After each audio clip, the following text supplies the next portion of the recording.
Pet Talk UK, Pro Beez once again. Remember, subscribe. Happily joined once again by the co-owner of S-Jam Boxing, the manager of Joyce, Ron Richardson, etc., etc. Florida Marcoux, I could go on. I'm joined by Sam Jones. How you doing? I'm all right, mate. Yourself? Hey, I'm kind of on a buzz at the moment. Like a month ago, a bit downbeat. Nothing much was happening. Boxing has come back. Frank Warren on these shores has brought boxing back. You know, we saw your man Joyce have his warm-up fight for Daniel Dubois. Yeah. How you feeling? Yeah, good, mate. Everything's as good as it can be at the moment. You can't really complain, can we? It's not how we want it to be. It's not full of an excitable crowd. It's just, it is what it is at the moment, isn't it? We've got to kind of take what we're given. We've got obviously Joyce. He's done the business in his warm-up. Now we're waiting for Daniel Dubois to make sure that there's no slip-ups and eventually have that fight late October potentially, maybe. Yeah, exactly. Yeah, never know, innit? Yeah, that's the plan, mate. But like, we've got to be realistic. It's not 100% nailed on. It's just the date, the proposed date.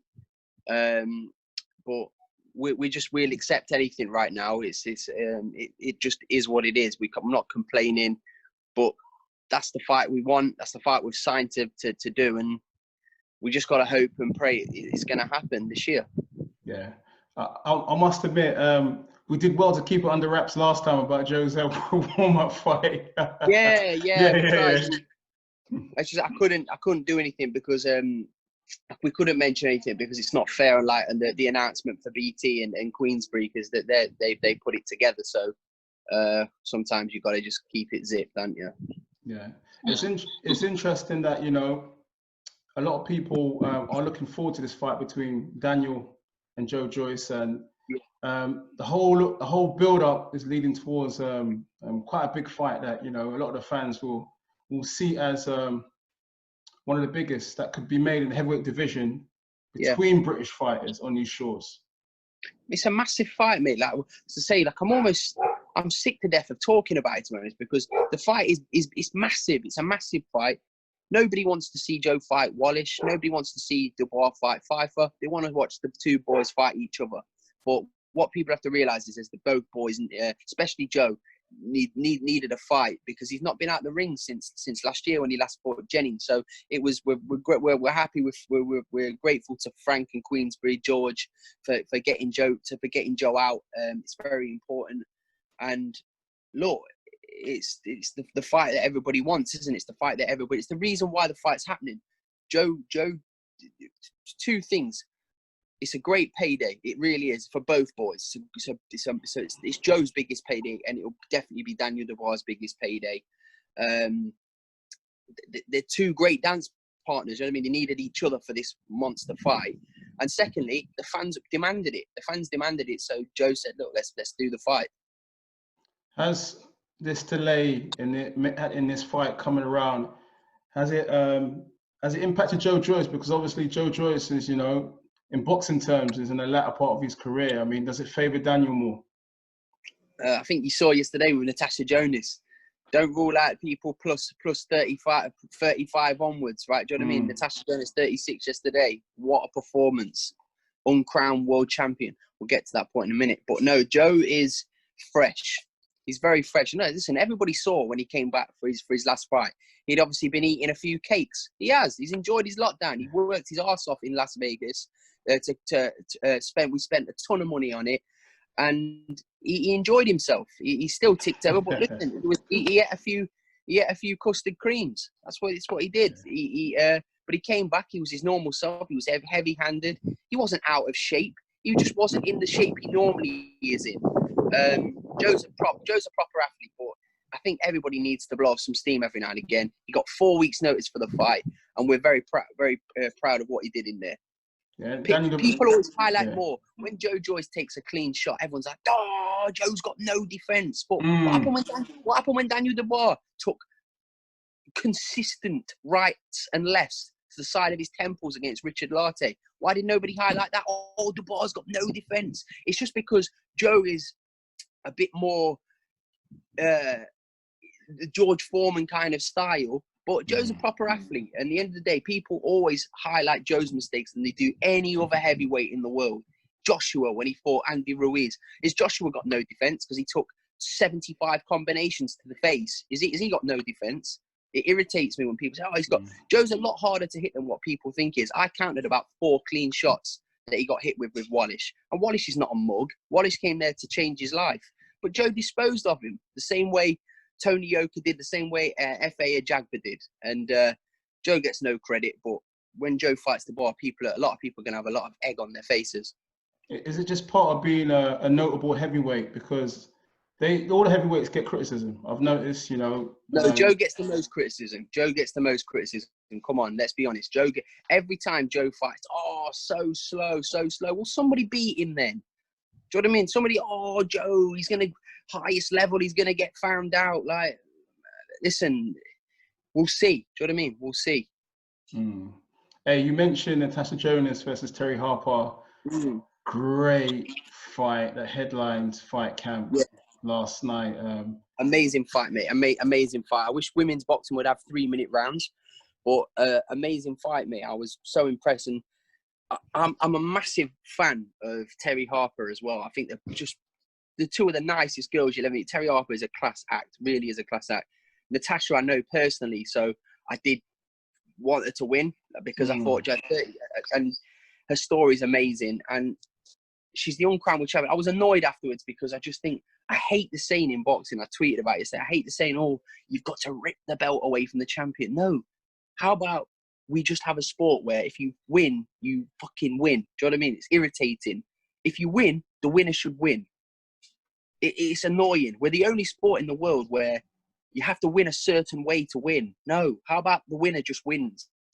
Me personally, I thought Natasha clearly won by at least 2 rounds yesterday. And it's not as if Terry can't come back. Do you know what I mean? There'll be a rematch anyway. But the result was not correct in my opinion yesterday. In my uneducated opinion, I watched it back again this morning. I scored it exactly the same. Natasha won. I'm just sad because people think, oh, don't worry, there'll be a rematch. That doesn't make it any easier for Natasha, 36 years old, put her body through. You could see how fit she was yesterday. Like, you could see, and both girls, you know what I mean? But like, it doesn't make it any easier when I believe she clearly won the fight. And don't worry, you'll have a rematch, because then you've got to put your body through all of that again. How do we know Natasha was not going to finish on that high, win that belt, and just retire? Do you know what I mean? How do we? I don't know that. And I don't know. Boxing irritates me sometimes because I just think that. The saying of you have to rip the belt away from the champion. I hate that saying more than anything in boxing. No, I get your point entirely that, you know, that shouldn't be the case. But based upon what we've seen, you remember Mayweather and Canelo, right? Yeah. All those years ago, one judge gave the fight to Canelo. CJ Ross was it, or Adelaide Burr? I can't remember. It was one of those two. That was the worst. That was the most. The judge. I think it was CJ Ross. You should never, ever, ever judge ever again. I think ex-fighters should be judged. It's not even me. I'm not qualified to score a fight. I think I know how to score a fight pretty well, but I'm not. Ex-fighters should be judges for me, mate. That's my honest opinion. Yeah, I mean, look, as I was saying, the reality is, look, it shouldn't be that way, but it is. And it's difficult because when you come to the scorecards, I must admit, I sometimes do not know what's going to happen. I'm sitting there, I'm like, okay, well, I know what I think and I know what I saw. Yeah. But the fighter, I believe, has to realize that they should take that out of the judges' hands, you know, responsibility. That's what I mean. And especially for women's boxing, there's 2-minute rounds. So it's harder to break your opponent down in 2-minute rounds. My opinion yesterday, there would have definitely been a stoppage yesterday if there'd have been 3-minute rounds. The 8th, are you talking about the 8th round? Terry Harper was a little... the 8th round, yeah, but I'm also, listen, Terry hurt Natasha as well. Natasha as well. Don't get it twisted. It was a great fight. What people must understand, right? Competitive fights can still be clear winners. You understand what I mean? There can still be a clear winner in a competitive fight. Like, for example, Maidana Mayweather. I thought 7-5 Mayweather. You couldn't really have scored it because the rounds Maidana won in that fight were very clear. The rounds Mayweather won were very clear, but it was a close fight. But Mayweather clearly won the fight, in my honest opinion. You can still have tight fights and have a clear winner, and that was just my honest opinion of yesterday. I thought it was a close fight, but I thought there was a clear winner, in my honest opinion. Yeah, I guess what Eddie Hearn said prior to the whole fight camp starting was you're going to see 50-50 fights. I think we saw Sam Edington and Ted Cheeseman. That was a very close fight as well. That was a very, very good fight. I had Cheeseman winning that fight. That was the right winner. But look, at the end of the day, you can't call it a robbery from yesterday, because how could you literally look at Terry Harper after that fight, covered in blood? She was so honest afterwards, and be mad. I was just upset for Tash, but for Terry Harper, who I think is amazing human being, the way she speaks, the way she conducts herself, she's fantastic. For not just women's sport, just boxing in general. Both the girls yesterday were amazing. But I just think that Natasha won the fight clearly. And as I say, what the hell do I know? But from what I was watching and what I was scoring, Natasha won the fight clear as day to me. Hey, listen, Sam, you mentioned competitive fights. The news that actually broke the internet only a few days ago was Frank Warren and Eddie Hearn getting into potential future conversations about making big fights on these shores. Surely the way forward for us on these shores. Yeah, it's a great concept. It's a great idea. I don't know how realistic it is, honestly, because Dillian Whyte's not going to fight Daniel Dubois, because Dillian Whyte's never going to do that in a million years, because it's just financially, brains, it's just not going to happen. Chizor is never going to fight Joe Joyce. He didn't want to fight him three years ago when David offered to fight him, 2 years ago when Schaefer offered him the fight, and not long ago when Frank Warren offered him the fight. I think he's been offered the fight to fight Joe 4 times. Derek's not going to fight Joe Joyce because it's an unnecessary hard night for him. So no problem. If I was advising Derek, I wouldn't tell him to fight Joe Joyce either, so I'm not going to be a hypocrite. But the realistic fights on there, Povetkin against Yard, wonderful fight. Hamza Shiraz against Ted Cheeseman, that's a great fight. There's some good fights in there. You fight against Charlie Edwards. I really hope some of them happen. And it is about time the two big boys in British boxing, Eddie and Frank, started working together. If it's for the good of the sport. That's why, when I manage fighters, I don't just, he's just a Frank Warren fight, or Eddie Hearn fight, or top rank fighter. I've got fighters with Eddie, Frank, and top rank. I want to work with all the promoters because it's about what's best for the fighter.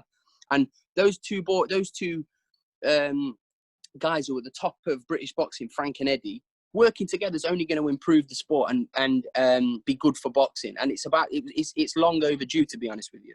Yeah, because look, the reality of the situation is different countries have different situations with the whole COVID-19 outbreak. So really, we need to look at what we have at home and make the best of it. And I think that's where Frank Warren's coming from. 100%. Look at the domestic fights we could make. They're outrageous, aren't they? Some of the domestic fights we can make are unbelievable. Let's get them made. There's no reason for them not to happen now. Do you know what I mean? There's no hiding for anyone.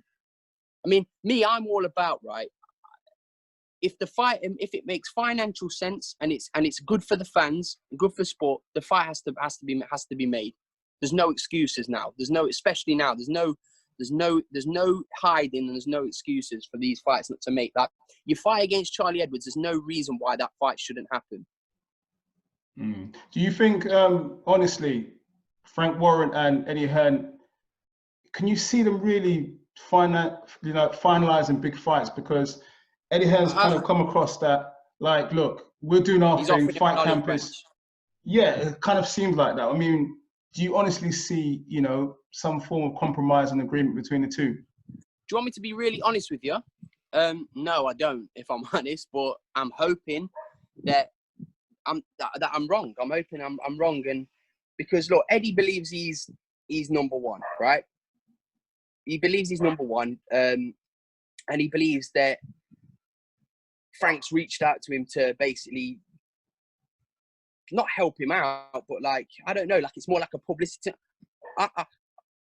I spoke to George Warren, and I believed him. Like George has told me, he goes, we want to make these fights, and I believe him. So how can those fights that they presented, bar the main two, the Chizor and the Joyce and the Dubois Dillian Whyte fight, the rest of those fights can be made easy. Listen, it's easy. Go for some dinner with each other, and make the biggest fights there is for the fans and for the sport. It's good for the sport of boxing, but it really is. It's overdue. I get on with Eddie and Frank. I get on very well with Frank. I get on very well with Eddie. I just think that this is what needs to happen. Those fights there, those middle tier fights, they need to happen. The bigger fights, as we know in boxing politics, it's hard to fight. Why is Chizor going to turn down an eliminator against Usyk to fight Joe Joyce? He's not going to do that. Why is Dillian Whyte going to turn down he's waited 20 years for a world title shot? He's not going to give Daniel Dubois a shot. You've got to be realistic, but the vast majority on those fights are realistic. It's just that the higher end fights are going to be a bit more difficult to make. Definitely. And you mentioned Dillian Whyte, and we saw the WBC reiterate once again that Dillian Whyte should fight Tyson Fury next, now. He should beat Povetkin, and if Bob Arum wants to make the Wilder fight Fury in February, Dillian Whyte's got to get his chance. I love Tyson. And I know Tyson will fight anyone, providing it makes sense. Tyson's fearless, isn't he? He went to Germany, beat Fury. Tyson's not bothered about fighting anyone. Dillian Whyte against Tyson Fury, I would look forward to that build-up more than I would Joshua Fury. Yeah, I know the Joshua fight is bigger, but the build-up between Whyte and Fury will be fantastic. I just think that's I want to see that fight. I want to see it right now as well. I want to see it before Christmas. Get it on pay-per-view. Everyone will buy it. It's a huge fight. Let's do it. Yeah. Doesn't matter where it is. There's a lot of sparring stories needed. There's a lot of confrontation on social media. Yeah, I mean, I thought that was quite entertaining. Yeah. All of that, mate. So that's why I think that just get it on. Dillian, if any heavyweight deserves a world title shot, it's Dillian Whyte, isn't it? Come on, let's be honest. It's almost embarrassing how long he's had to wait for a world title shot. Like, give the man he's fighting Povetkin. He doesn't even need to fight Povetkin. He's doing it because he just wants to keep busy. Imagine taking Povetkin in a fucking keep busy fight. He's mad, isn't he, Dillian? He's mad. Most fighters, look at Manuel Char. He's waited for 5 years to defend his belt because he doesn't want to have to take any kind of hard fight. He just wants a big payday. Dillian Whyte's fighting Povetkin as a keep busy fight. Let's talk about Andrew Ruiz fighting Manuel Char that I saw the other day on Boxing Scene. Yeah, well, listen, I want Joe Joyce to fight. Joe Joyce should have fought Manuel Char when Joe was WBA gold and he got stripped. Embarrassingly got stripped by the WBA. And now Robert Helenius it's all a bit embarrassing, to be honest. But I won't go there right now. Joe's gonna get his big night against Daniel Dubois. Dillian Whyte's got to get his world title shot this year, in my opinion. And let's do a little bit of a prediction, obviously, on if the promoters did work with each other. Yard, Buatsi, who wins that for you? I don't want to give a prediction because I respect and like both men. I am going to sit on the fence on that one. It's hard. I get you. It's hard. I really respect Joshua Buatsi. Like I know the guy.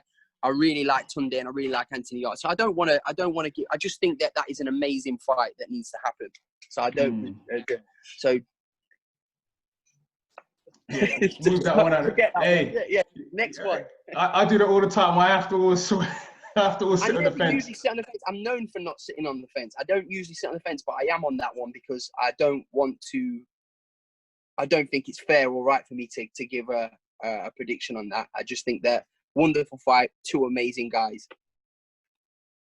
Chizor and your man Joe Joyce. Obviously, you Joe Joyce. But Joe Joyce. I would put my house, car, dog, everything. Joe Joyce would beat Derek Chizor.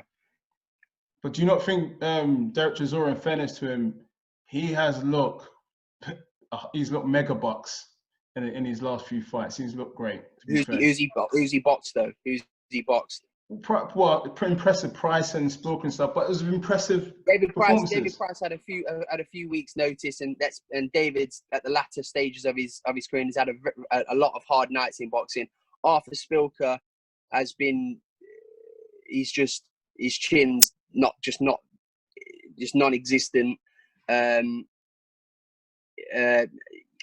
Has Derek Chisora looked very good, and is he taking it more seriously? Yes, definitely. He's looked very good, but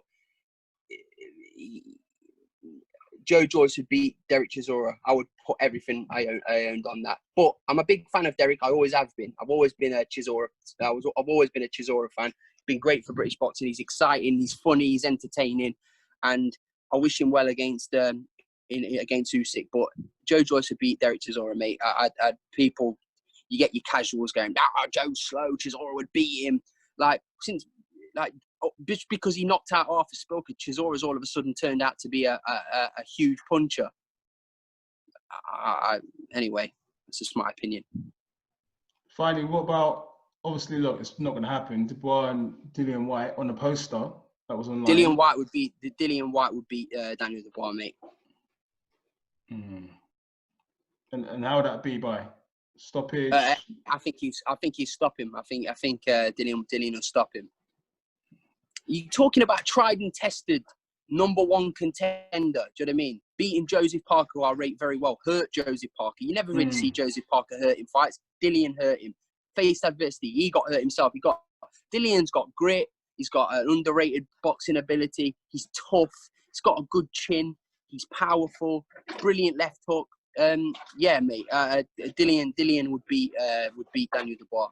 Yeah, cracking fighter. I mean, when that poster came out, I did say to Dean, you've seen this poster, and Dean, he takes that poster more of an insult. He's, as you were saying, Dillian is in a different. You would find it slightly like that, but look, you can't begrudge Frank from and his team trying to. They've tried to put Dubois on a pedestal. Do you know what I mean? They've said Dubois is this. Dubois is higher ranked than Joe Joyce, which is embarrassing. Let's be honest. It's completely embarrassing. He's #2 in the WBO for what? Chinning Fujimoto. I could talk about it for ages. Dubois is a great prospect. He's powerful. He's looked amazing, but he's beaten absolutely nobody. So it is insulting to kind of put him on the same poster as Joe Joyce has done more than enough to earn a shot against someone like Derek Chisora. Do you know what I mean? It's more than enough. But the fight, I'm realistic. The fight's not going to happen. It's never going to happen. You suppose you can never say never, but I don't see the difference in offering someone the fight for the 5th time and think he's going to accept the 5th time. It's 5th time lucky. No, I don't think the fight's ever going to happen. But I wish Derek well. Dillian Whyte deserves a world title shot. Daniel Dubois against Joe Joyce is going to happen, whether it's this year, next year, fucking 10 years.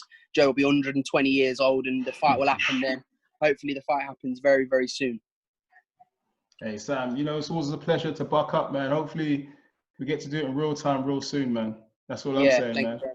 No worries. Sam, been a pleasure, man. Pep Talk, S-Jam Boxing, Sam Jones. Thank you, mate. Take care. Thank you. Subscribe.